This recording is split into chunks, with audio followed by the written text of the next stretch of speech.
Hello guys, it's Abby, and today is the first of a series I'm going to start doing, and it's called Write a Fantasy Novel with Me, and it's me taking you along on everything I've learned while I'm writing my fantasy novel, and I'm going to tell you certain things that I've learned so that you guys don't have to go and look it up for yourselves. And I feel like everybody has the same opinion on what fantasy is. Like, we all know what fantasy is, but we don't know the several different things that make up fantasy, because there are so many different subgenres of fantasy that we don't really pay attention to, but we should, because there are so many different types, and one of those types are going to be essentially what our novels are. And so I'm going to talk about the 17 most common subgenres. These are not all of them. There are so many I can't get through all of them, but I might be able to do a second part. First, we have high fantasy or epic fantasy. This is possibly the most common fantasy subgenre. Usually the books have a complete world that the author creates. It's not real, it's completely made up by the author, and it usually has a large journey leading up to whatever the goal of the book is. Dragons are also common for the books for battle or whatever. An example is Lord of the Rings is a high fantasy novel. Low fantasy is the opposite. This usually takes place in a real place, like the America, I don't know, and includes magic or supernatural behavior in the world. Low fantasy does not mean that it is less or less exciting as high fantasy, but usually the plot is somebody normal finds magic or finds that they are magic, and these books include supernatural creatures. Like an example is Harry Potter. Portal fantasy, I think, is pretty self-explanatory, is a subgenre where people can travel from the normal world to a fantasy world using a portal or something that does the same things as a portal and has the same magical property. They usually travel during a bad time in the fantasy world, like with war or anything like hierarchy, anything like that. And the characters are the only way to fix these issues. There's usually magical portals created in these books to travel to these worlds. An example is the Chronicles of Narnia.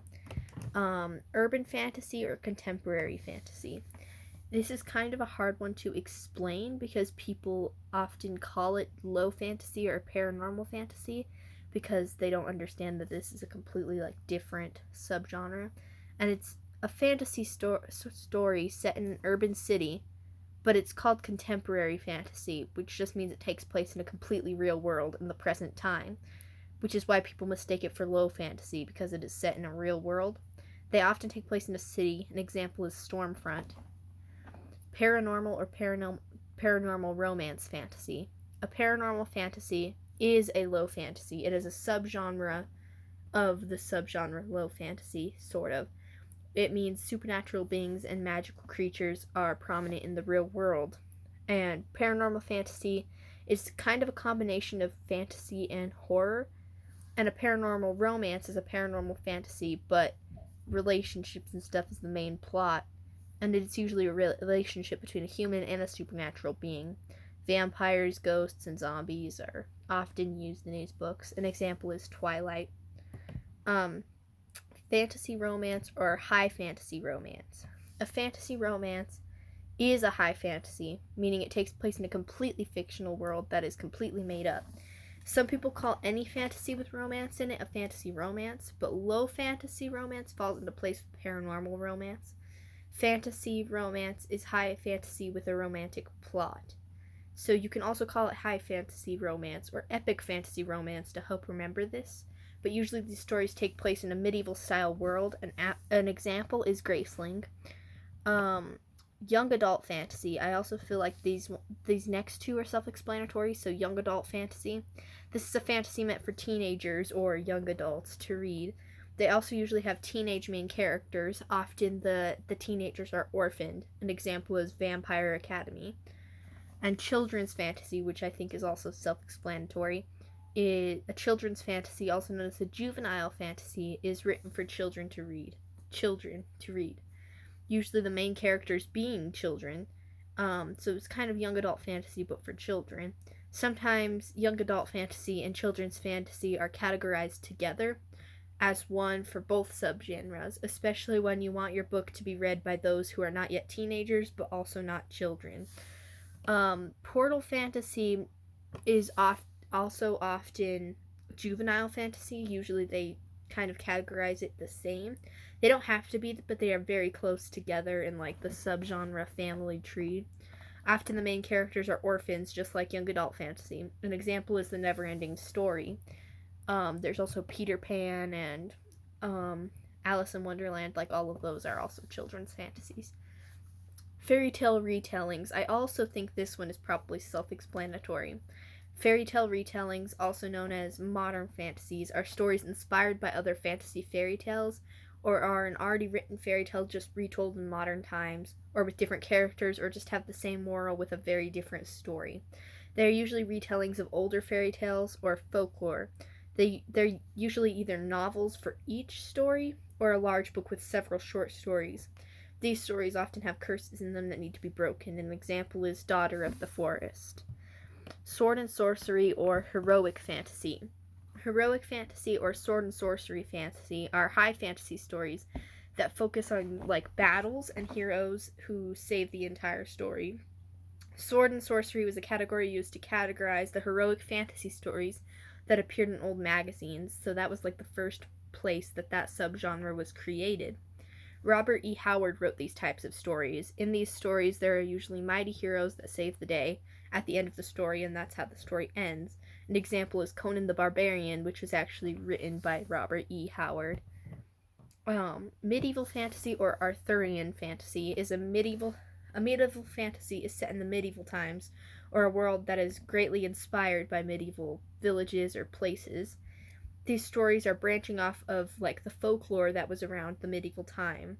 Arthurian fantasy is not the exact same thing as this. It is a medieval fantasy, but usually dwelling on certain characters. So King Arthur or King Arthur inspired stories. And the stories usually have monarch or royalty. An example is in The Mists of Avalon. Historical fantasy. A fantasy that is set a long time ago in a historical event that is a real thing. These stories are often based on myths of these time periods and are usually very historically correct, even though they have supernatural powers or beings. It falls in place with historical fiction and fantasy. They often have dragons in them, and an example is His Majesty's Dragon. Comic fantasy, also known as comedic fantasy. It is a mixture of fantasy and comedy genres where the main purpose is to amuse whoever is reading it. Often the fantasy theme is toned down a bit and isn't super like relying on the fantasy theme, and the characters are usually very pathetic or comedic. An example is The Color of Magic. Science fantasy.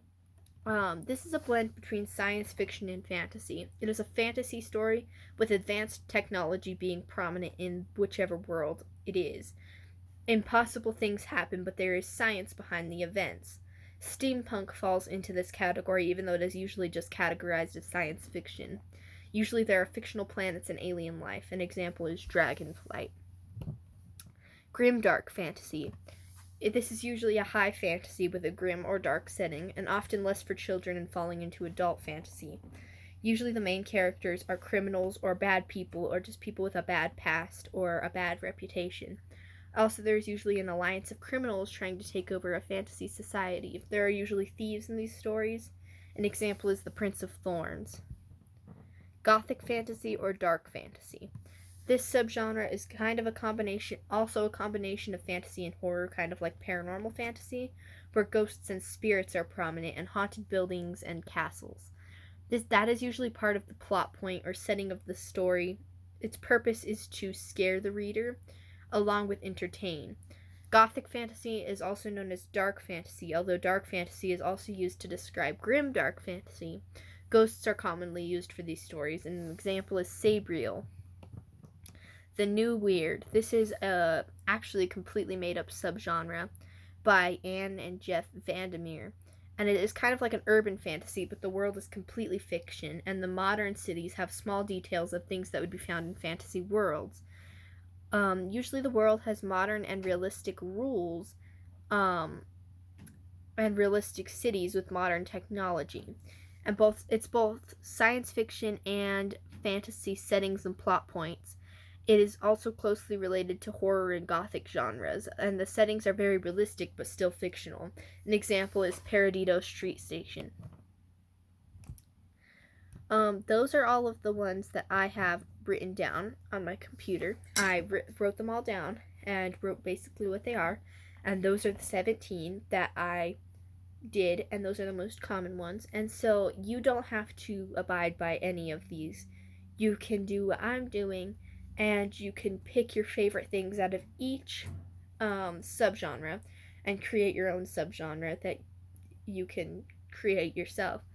So if you want a big journey like high fantasy, or a completely fictional world like high fantasy, but you want a medieval world like medieval or Arthurian fantasy, like, you can do that.